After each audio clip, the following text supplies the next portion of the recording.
The book of 2 Kings chapter 9.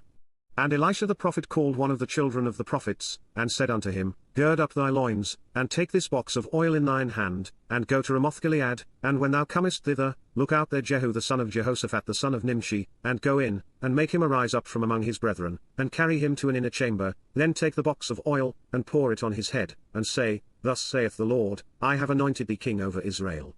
Then open the door, and flee, and tarry not. So the young man, even the young man the prophet, went to Ramoth-Gilead. And when he came, behold, the captains of the host were sitting, and he said, I have an errand to thee, O captain. And Jehu said, Unto which of all us? And he said, To thee, O captain. And he arose, and went into the house, and he poured the oil on his head, and said unto him, Thus saith the Lord God of Israel, I have anointed thee king over the people of the Lord, even over Israel. And thou shalt smite the house of Ahab thy master, that I may avenge the blood of my servants the prophets, and the blood of all the servants of the Lord, at the hand of Jezebel. For the whole house of Ahab shall perish, and I will cut off from Ahab him that pisseth against the wall, and him that is shut up and left in Israel, and I will make the house of Ahab like the house of Jeroboam the son of Nebat, and like the house of Baasha the son of Ahijah, and the dogs shall eat Jezebel in the portion of Jezreel, and there shall be none to bury her. And he opened the door, and fled. Then Jehu came forth to the servants of his lord, and one said unto him, Is all well? Wherefore came this mad fellow to thee? And he said unto them, Ye know the man, and his communication. And they said, It is false, tell us now.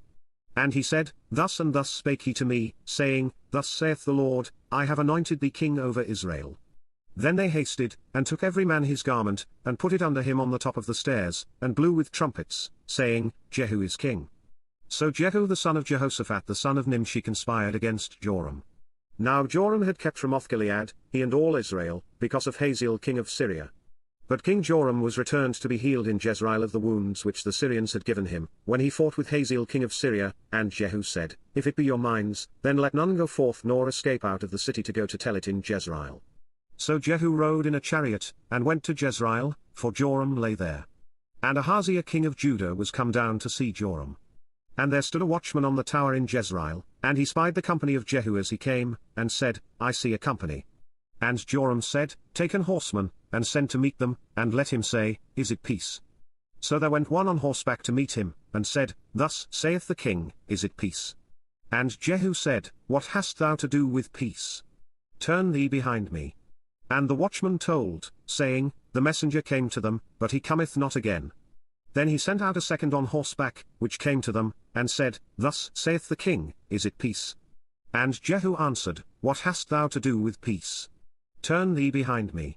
And the watchman told, saying, He came even unto them, and cometh not again, and the driving is like the driving of Jehu the son of Nimshi, for he driveth furiously. And Joram said, Make ready.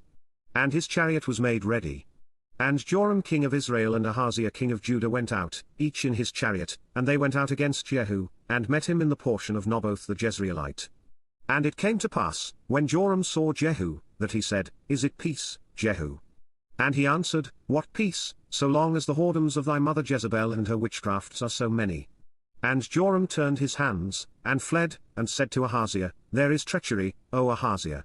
And Jehu drew a bow with his full strength, and smote Jehoram between his arms, and the arrow went out at his heart, and he sunk down in his chariot.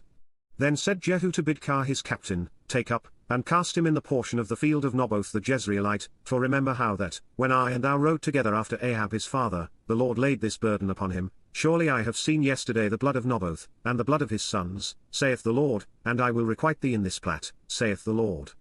Now therefore take and cast him into the plat of ground, according to the word of the Lord. But when Ahaziah the king of Judah saw this, he fled by the way of the garden house. And Jehu followed after him, and said, Smite him also in the chariot. And they did so at the going up to Gur, which is by Ibleam. And he fled to Megiddo, and died there. And his servants carried him in a chariot to Jerusalem, and buried him in his sepulchre with his fathers in the city of David. And in the 11th year of Joram the son of Ahab began Ahaziah to reign over Judah. And when Jehu was come to Jezreel, Jezebel heard of it, and she painted her face, and tired her head, and looked out at a window. And as Jehu entered in at the gate, she said, Had Zimri peace, who slew his master? And he lifted up his face to the window, and said, Who is on my side? Who? And there looked out to him 2 or 3 eunuchs. And he said, Throw her down. So they threw her down, and some of her blood was sprinkled on the wall, and on the horses, and he trode her under foot. And when he was come in he did eat and drink, and said, Go, see now this cursed woman, and bury her, for she is a king's daughter.